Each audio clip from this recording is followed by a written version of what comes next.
And now for the last team in our entire NFL breakdown, Seattle Seahawks. So let's get into it, beginning with their free agents.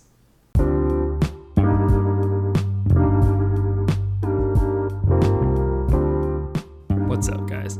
I'm Tyler Coker, and I'm your host for today's episode of Today with Tyler. I hope you enjoy. Their free agents are listed as Dwayne Brown, the left tackle, Quandre Diggs, the safety they brought back, Gerald Everett, Rashad Penny, the running back, Sidney Jones, the corner, Alex Collins, the running back, John Reed, the corner, DJ Reed, the safety. They did bring back a lot of these guys, and they have a very interesting roster now that they brought back some of their free agents, and the trade involving Russell Wilson has finally come down. So let's look at what they can do in their offense. Russell Wilson was really good last year, but now they're stuck with Drew Lock. If I were them, especially with an extra second-round pick that they have, I'd consider taking a quarterback like Matt Corral, who might fall just because of how this draft board is falling out, and he's a phenomenal quarterback.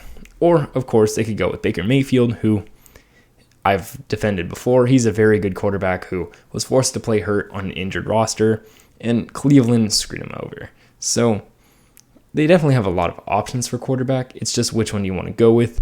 Hopefully not Drew Lock. The wide receiver core has a great 1-2 punch, obviously, in Tyler Lockett and DK Metcalf, but they lack a true wide receiver 3 to back them up, since Freddie Swain won't get the job done, and neither will someone like D. Eskridge. Adding to the receiving woes is a marginal tight end 1 in Gerald Everett, but now they have Noah Fant, who hopefully can pick up the slack a little bit. They saw some rushing success late in the season, however, with Adrian Peterson joining the roster pretty much as a coach, and Rashad Penny coming back from injury for the 1000th time.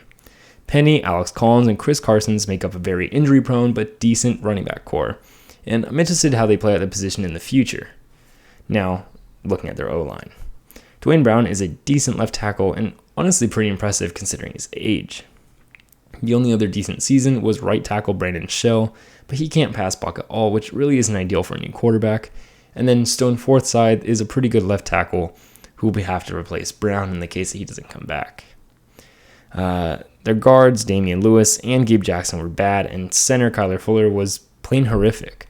They need a massive offensive line overhaul, and luckily now they have the draft capital to do so. Their defense allowed the second fewest rushing yards per attempt in the entire NFL. That's pretty good, especially since 4 games a year are against very run-heavy, playoff-caliber teams in San Francisco and Los Angeles. The Seahawks crushed the run, but were on the field for so long that they still allowed a league average rushing yards per game, mostly due to the offense stalling and the defense having to come back onto the field constantly. The suffocation comes from the insides. Linebacker Bobby Wagner and D-lineman Poona Ford and Al Woods had fantastic years, but now Bobby Wagner is gone and they need a linebacker. Unmiss the Legion of Boom, and unfortunately, it's gone. Bobby Wagner was the last remnant of that great team. Defensive ends Rasheem Green and Kerry Hyder Jr., as well as offensive linebackers Jordan Brooks and Benson Mayowa struggled quite a lot, which struggled the entire edge of the defense. Despite great seasons by their defensive backs, their secondary let off quite the yardage stat-wise. They allowed the second most passing yards per game in the entire NFL and nearly 7 yards per attempt, which is pretty bad. Part of this is due to Jamal Adams forgetting how to cover and proving how much of a poor trade that was for Seattle. Mostly due to scheme fit and how they're willing to use him versus how New York was willing to use him. Quandre Diggs had a pretty good year, as well as Sidney Jones IV, but they could use one more corner if they wanted to be a perfect secondary. The Seahawks defense certainly began to figure it out late, but they do have a lot of areas for improvement to kind of settle on earlier without having to wait until the very end of the season. Looking at their positional needs, we have guard, center, defensive end, corner, linebacker, and, of course, quarterback now. So with their draft, they can do a lot of things. They can take a tackle, they can take a guard, they can take a center, they can take a corner, they can take an edge. I'd like them to take Travon Walker. That's who's going to be in my mock draft that I'm making today.